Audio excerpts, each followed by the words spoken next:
લખતર મોતીસર તળાવની પાળ ઉપર આવેલ જગ્યાની અંદર વડ સાવિત્રી પૂનમ નિમિત્તે મોટી સંખ્યાની અંદર લખતર ગામ સહિત લખતર ગામના આજુબાજુના ગામડાઓની મહિલાઓ વડનું પૂજન કરવા માટે તેને પહોંચી.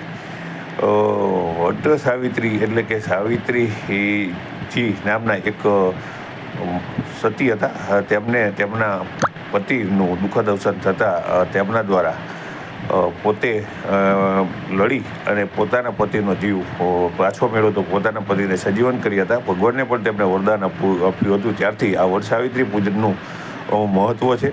ત્યારે મહિલાઓ પોતાના પતિનું દીર્ઘાયુ વધે તે માટે થઈ અને દર વર્ષે વડ સાવિત્રી પૂનમ નિમિત્તે વડનું પૂજન કરે છે. ત્યારે આજે લખતર મોતીસર તળાવની પાળ ઉપર મોટી સંખ્યાની અંદર લખતર ગામની મહિલાઓ સહિત લખતર ગામના આજુબાજુના ગામડાઓની મહિલાઓ પણ મોટી સંખ્યાની અંદર વડ સાવિત્રીનું પૂજન કરવા માટે થઈ અને પહોંચી હતી. ત્યારે સમગ્ર વાતાવરણ છે જે મોતીસર તળાવની પાળ ઉપરનું સમગ્ર વાતાવરણ છે તે ભાવમય ભક્તિમય બની ગયું હતું અને મહિલાઓ પોતે વડ સાવિત્રી નિમિત્તે પૂજન કરતા જોવા મળી હતી.